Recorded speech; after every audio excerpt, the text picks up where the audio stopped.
ओम नमो भगवते वासुदेवाय।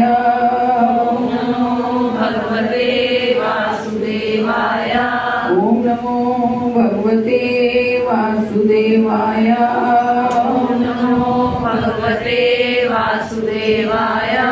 नारायणं नमस्कृत्य नारायणं नमस्कृत्य नरं चैव नरोत्तमं देवीं सरस्वतीं व्यासा ततो जयमुदीरये नष्टप्रायेषु अभद्रेषु नित्यं भागवत सेवया भगवती उत्तम श्लोके भक्तिर्भवति नैष्ठिकी। श्रीमद् भागवतम की जय। ग्रंथ श्रीमद् भागवतम स्कंद 10 अध्याय 14 में से आज 14 में से पढ़ रहे हैं। तो कल हमने 23 श्लोक तक किए थे। आज 24वें श्लोक से करेंगे, जो कि ब्रह्मा जी की ब्रह्मा द्वारा कृष्ण की स्तुति है। और ये स्तुति ब्रह्मा जी कैसे कर रहे हैं, हम सब जानते हैं कि ये जब भगवान जो है बछड़े चुराए गए ब्रह्मा जी द्वारा, और भगवान ने अपना विस्तार किया बछड़ों में, और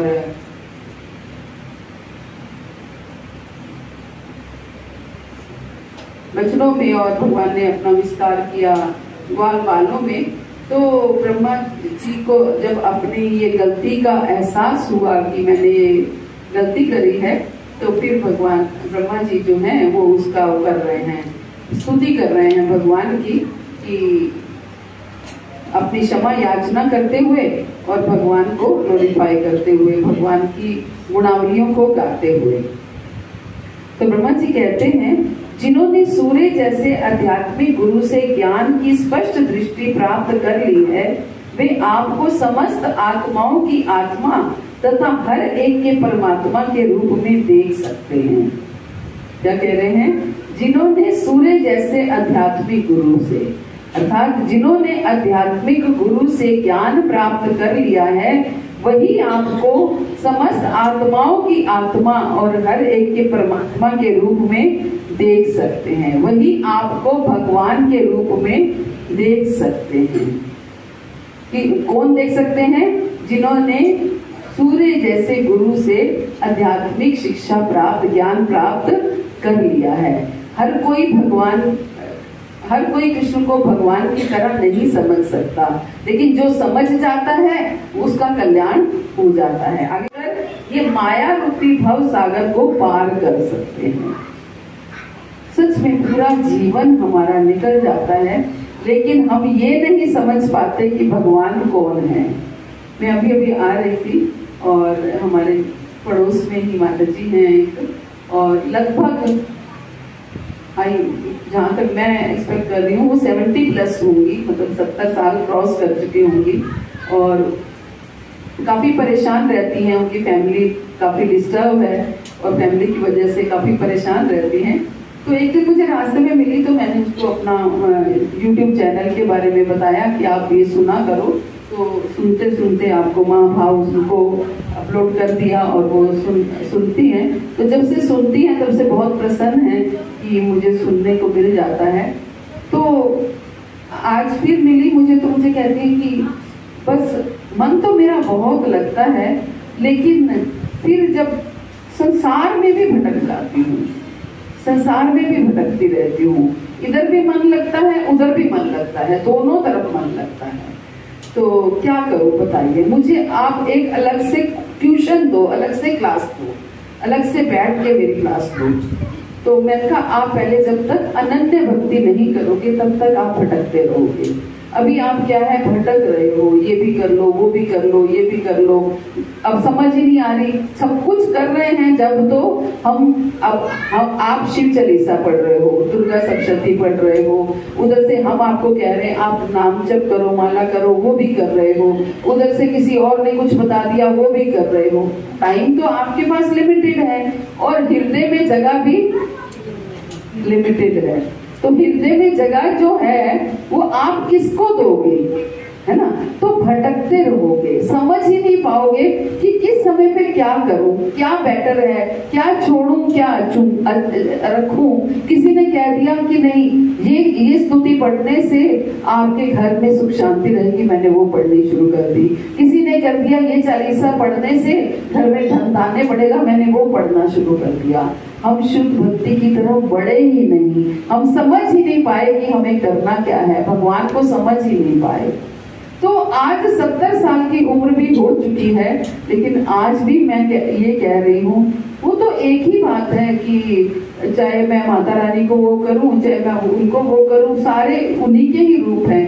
तो मैं तो मुंह फट बहुत ज्यादा हूँ, मैंने बोला नहीं, सारे इनके रूप नहीं है। ये आप कैसे कह रहे हो? मैंने कहा हाँ यही है। जब भी आप भटक रहे हो, जब तक आप एक पर टिकोगे नहीं तब तक आप भटकते रहोगे, तब तक आपको प्रेम नहीं मिलेगा, आपको अपनापन नहीं मिलेगा, तो आप विचलित रहोगे। जब एक की शरण में चले जाओगे तो आपका भटकाव समाप्त हो जाएगा, आपको प्रेम मिलेगा वहां से, आप उनके हो जाओगे, वो आपके हो जाएंगे। जितने जितने आप उनके होगे उतने ही वो आपके होंगे। ये आप करके देखिए, आज आप 10% कृष्ण के हो तो 50% किसी और के हो, तो 10% ही कृष्ण अंगीकार करेंगे और 10% ही वो अपना देंगे। वो आपको अपना 100% देने वाले नहीं है। जितना आप दोगे उतना आप लोगे। अगर आप चाहते हो कि आप 100% कृष्ण से प्रेम प्राप्त करो, 100% कृष्ण के बन जाओ, तो आपको भी अपना 100% देना पड़ेगा। ये समीकरण है, ये मापदंड है। इसी मापदंड से ही आध्यात्मिक जगत चलता है ना?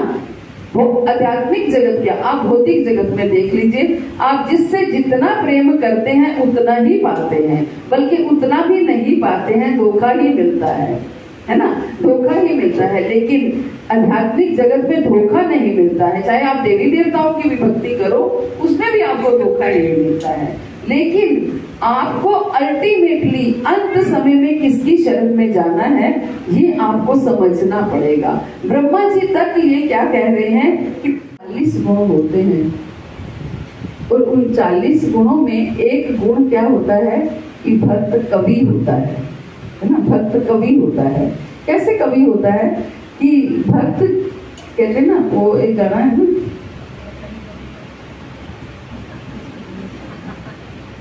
मैं नहीं बोलूंगी, आप बोलो।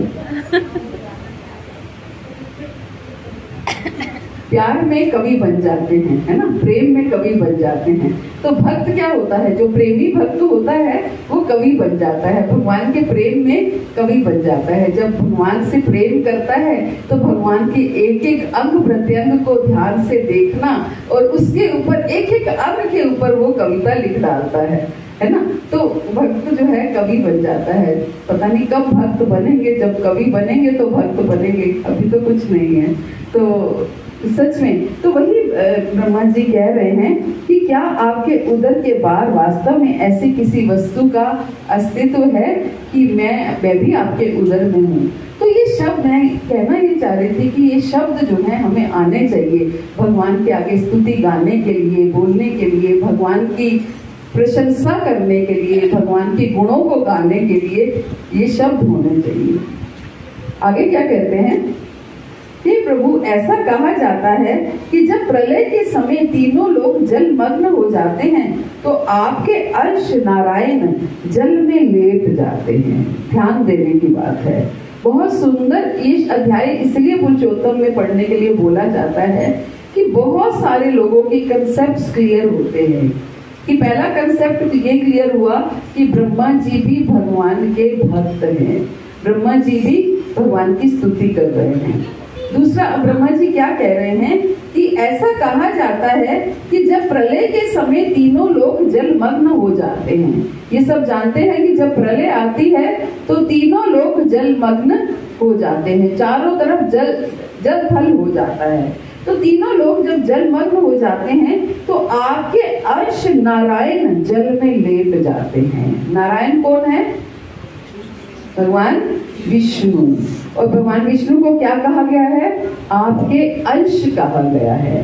विष्णु क्या है? कृष्ण के अंश हैं। और हम लोग अक्सर कंफ्यूजन में ये रहते हैं कि कृष्ण जो है वो विष्णु के अवतार हैं, है ना। अक्सर हम ये कहते हैं ना कि कृष्ण विष्णु के अवतार हैं, लेकिन यहाँ ब्रह्मा जी क्या कह रहे हैं? आपके अंश विष्णु जो हैं वो जब प्रलय आती है, तीनों लोग जो हैं जलमग्न हो जाते हैं, तो आपके अंश विष्णु जो हैं वो जल पर लेट जाते हैं। नारायण इसलिए कहा गया है। नारायण, नारायण का अर्थ क्या है? शाब्दिक अर्थ क्या है नारायण का?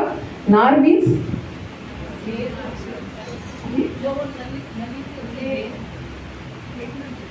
जैसे कमल की डंडी होती है, आयन मीन्स लेटना। आयन मीन्स लेटना, नार मीन्स जल। जो जल के ऊपर लेटते हैं, नार प्लस आयन मिलके नारायण बना है। नार मीन्स जल, आयन मीन्स लेटना। मतलब ऐसे विष्णु जो है वो लेटे रहते हैं। हम देखते हैं विशेष नाग के नीचे विष्णु लेटे रहते हैं। तो क्या कह रहे हैं ब्रह्मा जी? तो आपके अंश नारायण जल में लेट जाते हैं जब प्रलय आती है, तो उनकी नाभि से धीरे धीरे एक कमल का फूल खिलता है। जब वो जल पर लेटे रहते हैं तो क्या होता है? उनकी नाभि से धीरे धीरे कमल का फूल निकलता है। ब्रह्मा जी की उत्पत्ति कहाँ से हुई है? नारायण की नाभि कमल से। कमल का फूल, नाभि से कमल निकलता है और उस कमल में से स्वयं ब्रह्मा जी प्रकट होते हैं।